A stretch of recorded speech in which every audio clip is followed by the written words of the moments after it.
Now is the time to worship.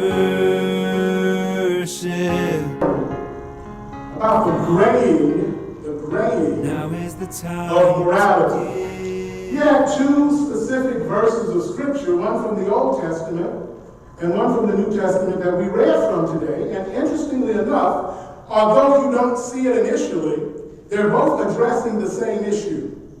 So in the first scripture, it was from Genesis. If you go a little bit further down in Genesis to the 3rd chapter, you will find an instance after that creation account, when all is created, when Adam and Eve are cast out of the garden. They have 2 children when this happens, and one is Cain, one is Abel. Now Abel brings an offering to God, and that offering that he brings to God is an offering that God accepts and is pleased with. Abel pleases God. Cain also brings an offering, but that offering does not please God, and Cain gets upset about that offering not pleasing God. And so what happens is Cain is visibly upset, and God says to Cain, "Why are you so upset? Do what is right, and everything's going to be fine. Just do what is right." In that instance, God makes doing what is right sound really simple. Just do it. For those of you who can remember, there used to be a campaign with Nike that would say, "Just do it." It was just that simple. But if we look at the text from Romans that Paul is writing, we get a totally different picture. We get a picture of Paul saying, "Look, I want to do what's right. I have a desire to do what's right. I want to do the right thing, but I keep on doing the wrong thing. I keep on doing what is sinful. I keep on doing what is bad. Every time I try to do the right thing, sin is right there and I do the wrong thing." This is Paul, the writer of the majority of our New Testament, who is saying this. So it would lead us to believe, but God said, just do the right thing. And Paul is saying, doing the right thing is hard. I would submit to you that in most cases, absent the presence of the Holy Spirit, doing the right thing sometimes is impossible. That's the reason we need God. That's the reason we have the Holy Spirit. So what we're going to do today is we're going to take a walk throughout history, and we're going to look at what I call the graying of morality.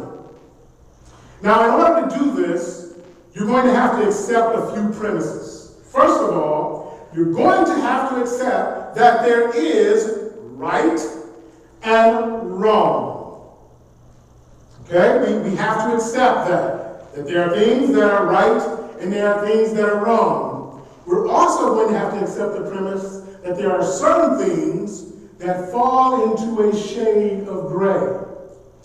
Where we're going to see that we get into the trouble is how much of our daily lives actually fall into that gray area, and how much should just be plain right or wrong. Let me give you an example. And I'm going to give you a lot of examples today that might make you feel uncomfortable. That's okay. We can come to church and feel uncomfortable sometimes, right? You know, I'm not convinced. We can come to church and feel uncomfortable sometimes, right? Right. Okay, so, true story here. Woman walks into a store. She stuffs some items from that store into her coat and attempts to leave. She's caught. She gets arrested. She was stealing. Trivia poll question.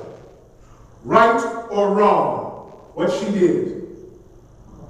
Wrong. Okay. Now let's see if you change your opinion here. Because you're right. What she did was wrong. What happens when you find out that what she stole were Pampers, baby formula, and hot dogs? And when she stands before the judge, she says, "My baby needed Pampers, my baby needed to eat, and the hot dogs were for me." Now, what's happened here, I'm not going to ask you right or wrong now because then it'll be all over the place, but what happened here is in many of your mind, it shifted, and yeah, she needed to do that. So you're a lot more hesitant to say that what she did was wrong.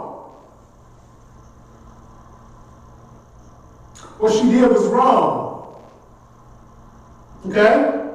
Thou shalt not steal. What she did was wrong. Let's not look at the motives yet. For those of you who want to look at the motives, we're going to get there. But what she did, the act, what she did was wrong. It's right there, black and white. Thou shalt not steal. Now, thou shalt not steal except for when it's convenient or when you need to. No, thou shalt not steal. So what she did was wrong. But here's the other side of that coin. You're the business owner. Okay? This woman has stolen from you. You now know what she stole and you know why. When you get to court and the judge asks what you want, you say, I want you to throw the book at her. I want you to give her as much time as you can for what she did so that she learns her lesson, right or wrong. I'm so glad that you said that because, yes, that store owner is wrong. He's well within his rights. What he's doing is legal.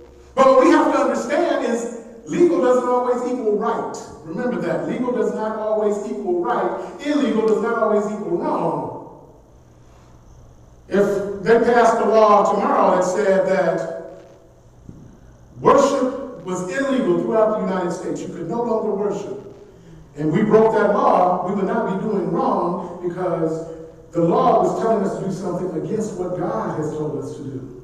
So what is legal is not always right, and what is illegal is not always wrong. In the case of the store owner, the right thing to do is to give to her the very same thing that God gave to us, and that is forgiveness, grace, mercy, and love. Yes, this woman stole from you, but she stole because she's trying to feed her child.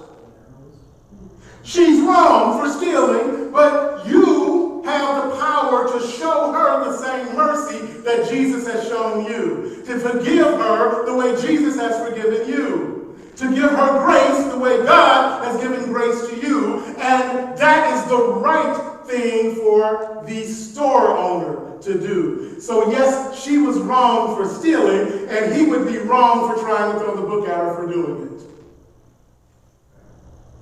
So that's pretty clear, right and wrong. And the interesting thing is, like I said, this was a true story, the judge found her guilty, as he should have, because she was wrong. But here's the sentence. He sentenced her to a 6-month job training program.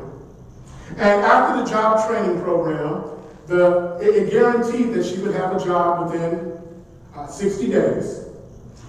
The state provided for daycare while she was in this job training program, and the program itself provided for daycare until she got a job that they made sure provided for daycare. The judge said, go through the program, complete the program, and keep a job. After 18 months, I'll expunge your record. That's what should happen. Mercy, grace, forgiveness. Now, there are certain things that are in the gray area. Alcohol consumption. The Bible speaks to it, both that we shouldn't do it and we should, and we can. And one of Jesus' first miracles was to have a party, right? Water to wine. Alcohol consumption, right or wrong? No, that's in the gray area. If you are a person who can consume alcohol responsibly and not have any problems, then it's okay. It's not wrong. If you are a person who can consume alcohol, who has a friend that you know has a problem with alcohol, and you all go out to dinner and you order 2 glasses of wine knowing that they have a problem with alcohol, you're wrong. If you are a person who can't consume alcohol, then you shouldn't. Don't consume it. You're wrong. Maybe, I know some people that can drink alcohol just fine, but they have covenant with God that is something they don't want to do. So for them, it's wrong. See, alcohol is one of those things that can fall into that gray area. How big is that gray area, though? That is what we're going to get into today as we walk throughout history. We're going to look at how that gray area has grown and how things have changed within our culture and within the church. And we're going to do it by looking at the one thing that can show the biggest change within a culture, and that's media. And we're also going to look at one of the icons of media, especially if you're into superheroes. We're going to look at Batman. And we're also going to look at what the church is. So let's start with the 1950s. 1950s, great time in America. We just won a world war. The middle class were growing. There were babies being born everywhere. That's why the people are called baby boomers. I mean, it was a Cinderella-esque time for many, but not for all. And let's look at how media portrayed it. Dragnet. Started out in black and white. Joe Friday, what would he ask? What would he tell him he wanted? Just the facts, man. Just the facts. But Dragnet was a very clear-cut show. You could tell who the good guys were. You could tell who the bad guys were. Joe Friday had a very particular moral stance. There were things he wouldn't do. There were things that he would do in order to catch the criminal. Same thing with Batman in the 1950s. Batman had a very strict code. He would never harm another person intentionally, not even to save his own life. You've got all of these villains that are trying to kill him and Robin. He would never even consider doing the same to them. That was the Batman of the 1950s. In the church, one of the most important things is that in the church and in the culture in general, the understanding of the nuclear family as foundational to culture was understood. Now, that isn't saying that families don't look differently, but the foundation of the culture was understood and expressed as the nuclear family, and that there was the need for a good and a loving father in that situation, a good and a loving mother in that situation with children. That is the ideal situation. Now, there were problems, though. One of the problems were if you were a teenager and you became pregnant, during this time you disappeared for a year. You remember maybe going to Aunt May's house or something for a year. And when you came back, you were fine. The problem is that you had a child. That child was put up for adoption, and you weren't asked your opinion. And if that didn't happen, you were ostracized from the very place that you should have found love, which was the church. And we won't forget the fact that although the 1950s did have these good things going for them, let's just say if you had a hue of skin that was a little bit darker, say like me, and you lived in the South in particularly, maybe it wasn't such a golden age. But the understanding of right and understanding of wrong were much larger. That gray area was smaller. Then we get into the 1960s. That gray area is starting to get a little bit bigger now. You have the civil rights movement. You have the sexual liberation. There's what's considered right and what's considered wrong. It's getting a little bit more gray. That foundational family structure is still there, but not as much. You had the Vietnam War kick off during that time. You had the assassination of a president, John Kennedy, a presidential candidate, Robert Kennedy. You had several assassinations of African American leaders such as Medgar Evers, Martin Luther King, and Malcolm X. And the 60s ended on fire with riots everywhere. Baltimore, Detroit, Los Angeles, Chicago. The Democrat convention at the end of the 60s caused a riot. But what was happening in media? Well, you had the Green Hornet. Now, I've seen a few episodes of this, and personally, I believe Bruce Lee should have been the lead character. But you had a very clear understanding in the Green Hornet of what was right and what was wrong. There were certain things that the Green Hornet would do to apprehend a criminal and certain things that he wouldn't. Batman was just a kid's show. I mean, if you watched Batman back then, let's just face it. I remember an episode of Batman where either the Batmobile had gotten lost or it had gotten stolen, and Batman and Robin are running down the street trying to catch a criminal. This was campy stuff. but it was a time of innocence. Again, not the type of person that would harm someone, but we are beginning to see in our culture that graying. What is foundational to our culture? What is foundational to our faith? And you had the 1970s. Interesting time, good decade, especially 73, really good year. Of course, I was born in 1973, so you can count 47 years. But you also, it's a good time in that you see that there is some opening up in terms of race relations. There is the establishment of the Black Power movement. There is this just liberalization of how people relate to each other. But there's also, this is also a time in which the church starts to get a little bit wobbly. Probably the greatest thing to happen to the church during this time was that there was this, at one point, little-known evangelist who came to be very well known in the 70s by the name of Billy Graham. But you're starting to see a lot of the outside culture seep into the church, a lot of those outside ideas. And the problem is that the church is always supposed to be a countercultural organization. This is when, before this point, everything was closed on Sundays. People came to church because they didn't have anything else to do. Now you're starting to see a lot more things open on Sundays. In terms of media, though, you had the Incredible Hulk. Again, this monster, that's what he was. Let's just be honest about it. He was a monster. But even though he was a monster, you still saw within this monster a code of ethics. So there's still within the culture this idealized code, because nobody can live by it. It's idealized, but it's still there. Don't harm people. Even those people that might try to harm you. We're going to see over time this will change. 1980s. Now, I'm a child of the 80s, and I look back on things in the 80s like how we dressed and some of our hairstyles. Whew.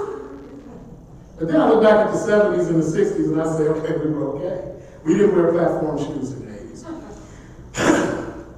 Things are starting to change, though, because this is what you're starting to see. You're starting to see a polarization of the country.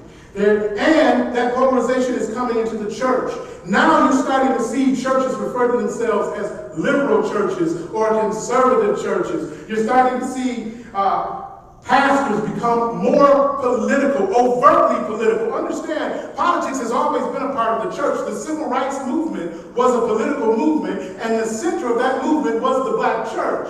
But now you're having pastors that are coming out and standing in the pulpit and proselytizing for one organization or one political party over another, proselytizing for candidates. And the reason that that's a problem is because if you're going to pastor an entire church, you can't assume that everyone in that church thinks the same way that you do. So it calls for people to say, well, okay, I don't see the same as my pastor politically, so I'm going to go over here to where I do see the same. And so people started choosing churches not only based on whether the Bible was being taught, and sometimes not whether the Bible was being taught, they didn't care. Where is the church and the pastor politically?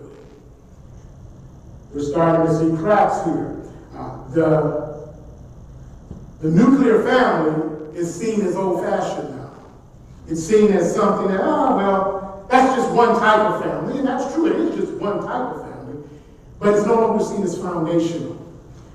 When we look at media during this time, for those of you who are Star Trek fans, we have a gentleman by the name of Captain Jean-Luc Picard. Again, very idealistic. In terms of, I know right, I know what is right, I know what is wrong, I'm not going to compromise most of the time. So do you see the change? We go back in the 50s, Joe Friday doesn't compromise. The Green Hornet, Batman, back in those times, they don't compromise. Jean-Luc Picard, I don't compromise right or wrong. most of the time. And again, very idealistic. Then we come into the 90s, and things are getting, that gray area, it keeps getting wider and wider. What do we have in the 90s? Well, that political divide within the culture and the church is getting a little bit wider. We had, the 90s was the decade of Clinton, and regardless of where you stand with Clinton, there were some very good policies, welfare reform, all sorts of things that were passed. But we also had a major moral failing. Now let's be honest here. President Clinton was not the first president to cheat on his wife. However, he was the first president to get on national television and lie to the American people about it. And depending on where you sat on the political aisle, depending on how you took that. And it shouldn't be. Especially as the President of the United States, standing before the American people and lying to them on national television, right or wrong. It doesn't matter where you are. It doesn't matter whether you voted for him, whether you didn't vote for him. As Christians, we all should be able to stand up and say, no, you're wrong and I will. But we didn't. Because for a lot of people, that fell into a gray area. When we look at media, I told you that Captain Jean-Luc Picard, he was the type he had this very high moral stance. Another captain in Star Trek, my favorite captain, probably because we have the same type of haircut, was Captain Benjamin Sisko. Now, I say that and say, please don't judge me based on what I'm about to say next. Benjamin Sisko had absolutely no problem with bending and sometimes breaking the rules if he thought it was for the greater good.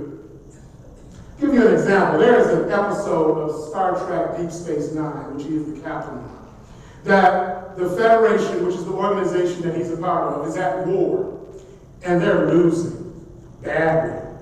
And they need allies, and they want to bring this group called the Romulans in as allies, but the Romulans are like, dude, you're getting your butt kicked. Why would we come to help you? And so they don't. And so Sisko puts together this plan to lie to them, but he gets caught in the lie. And in the process of getting caught in the lie, they decide to assassinate this senator to bring their people into the war. Now, in Benjamin Sisko's defense, he did not know this was going to happen. And when he found out it had happened, he got really angry about it. But what is telling is the way the story ends. He's sitting in his home, and he's doing a recording. And in that recording, he asked himself, if his morality was a good price to pay for victory, and he says yes. See, that gray area is getting a lot bigger. Is our morality a price that we should be willing to pay to win at anything? Right and wrong? No. The answer is no. Now, in terms of Batman, for those of us who are Batman fans, we try to forget the 90s because the people who were writing Batman in the 90s lost their mind. You can tell by the costumes. We try to forget that. Then we get into the 2000s, and something very interesting happens. September 11th, 2001, a day that will live in infamy, a day that we all remember. And everyone, Christians included, we got to a point where we were willing to sacrifice our morals for the sake of safety.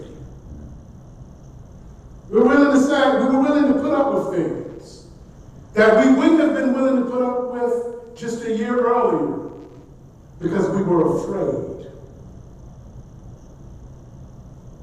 God does not give us the spirit of fear. And we see that in our media. Many of you might have been fans of the show 24. Jack Bauer is considered a hero. This is the 2000s. He would not have been considered a hero in the 1950s, and maybe not even the 1960s, because Jack Bauer, if he needs information from you and he can shoot you in the knee to get that information, he'll do it. If he needs to almost drown you, he'll do it. If he needs to threaten your family, he'll do it. The ends justify the means. Be very careful. One thing that we should never say as Christians, is that the ends justify the means. If it's wrong, it's wrong. Jack Bauer didn't think so. Then we have 2010 to today, and that morality. So you've got right and wrong over here, and you've got the big gray area here. Shows like Dexter. In most times before history, Dexter would not be considered a hero. You know what Dexter is? He's a serial killer. Know why Dexter's a hero? He's a serial killer who kills other serial killers.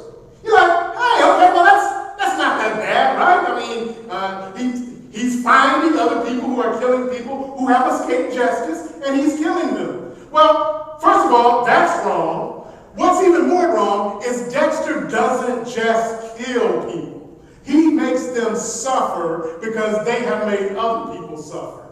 Now, here's the thing that we have to be honest about. That feels good.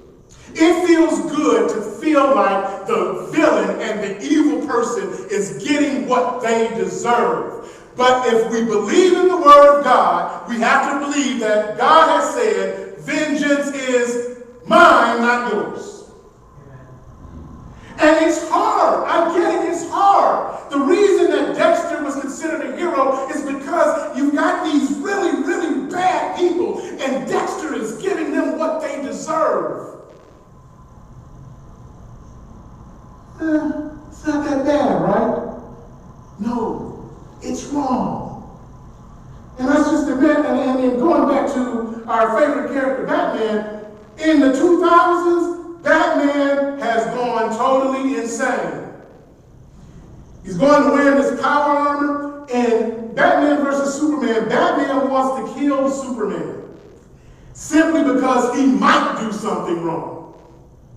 Simply because he's so powerful and he might use that power in the wrong way. Think about that. Taking somebody out because, well, they might do something. I'm going to put my middle son on the spot here. He got in trouble once in school. There was a dispute between him and this other student. And on his way to lunch, he hit the other student. And when asked why he hit the other student, he said, well, I needed to hit him before he hit me. There's no gray area there. That's wrong. Batman trying to kill Superman because he might do something is wrong. And then when we look at where we are today, that gray area has gotten so big that what is considered right and wrong is small. When we look at everything and we want to throw everything into shades of gray, we cannot do that as people of faith. And now here's where we get to the point where I really start to make some people feel uncomfortable, because let's look at some of the issues as Christians that we have. Let's talk about abortion. We'll start with that one. Regardless of where you are on the abortion spectrum, pro-abortion, pro-life, or pro-choice, and yes, there are three now, pro-abortion, pro-life, or pro-choice. Can we not admit, can we just come together as Christians and admit that at some point, depending on what you believe, for many it's conception, for others it's not, but can we all agree that at some point that child within the womb of that mother is a living being that has some rights that need to be considered as much as the rights of the mother? Can we all come to that agreement? That's not a gray area. Now, we might, the gray area, the difference is, well, where do we say that life begins? But can't we all just say that if a is alive and has some rights. I was born at 22 weeks in 1973. Based on the science of the time, I wasn't supposed to survive. Luckily, my mother and I decided to stick with it, and I did, and I'm standing here today. Shouldn't we at least take that into consideration? Let's go to another hot button issue within the Christian faith. Let's look at homosexuality.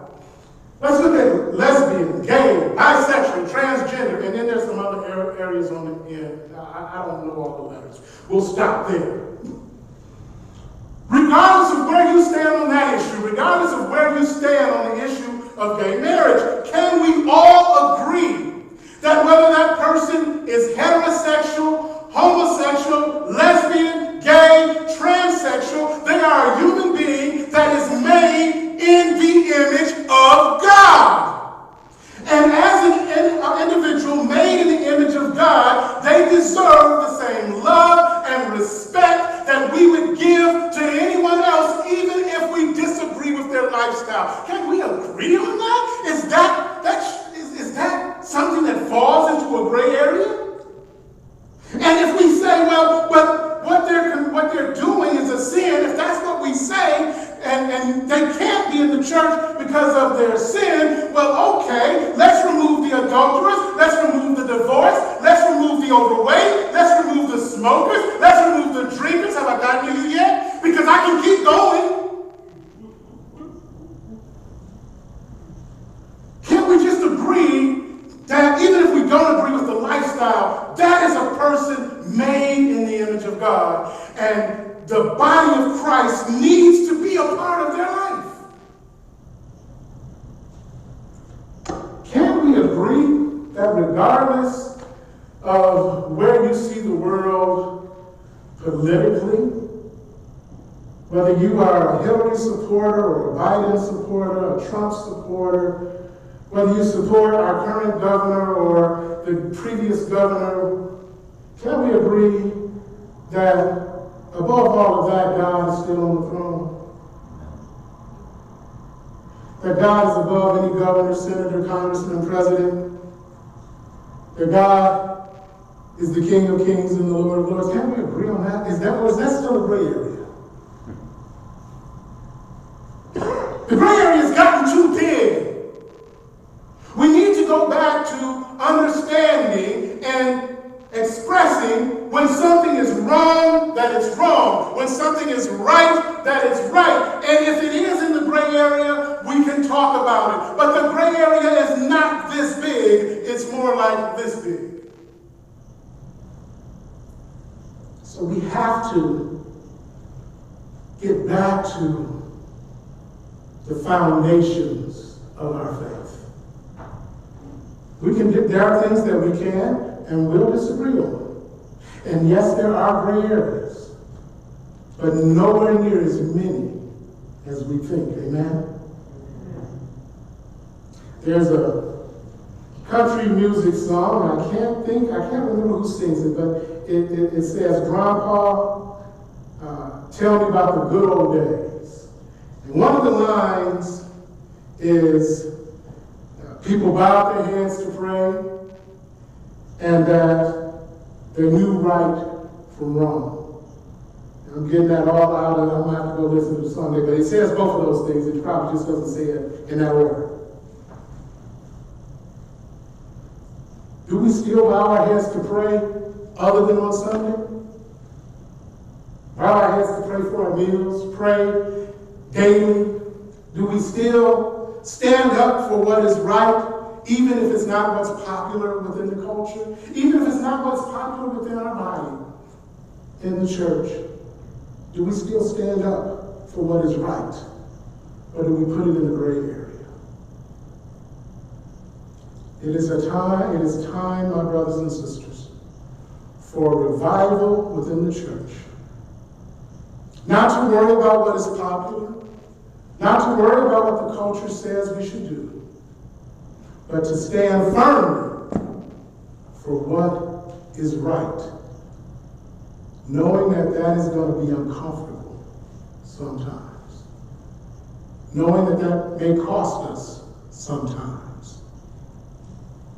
But what it costs us is nowhere near what we gain for being in line with the Lord. And the people of God said amen. Dear great and merciful Heavenly Father, we thank you for this time together. Heavenly Father, as morality graves over time, we ask that you would help us to have a revival, to come back to our understanding of what is right and what is wrong, to come back to our understanding of doing those things which you have called us to do. That those things that may be hard, like Paul says, it's hard sometimes. We want to do what is right, but we do what is wrong. Heavenly Father, help us through the power of the Holy Spirit to have the courage to stand and say, no, that is not right. I won't do it. Or yes, this is right. I will. Help us to have the ability to interpret between right, wrong, and gray. Heavenly Father, I pray this, empowered by your Now is the time to worship.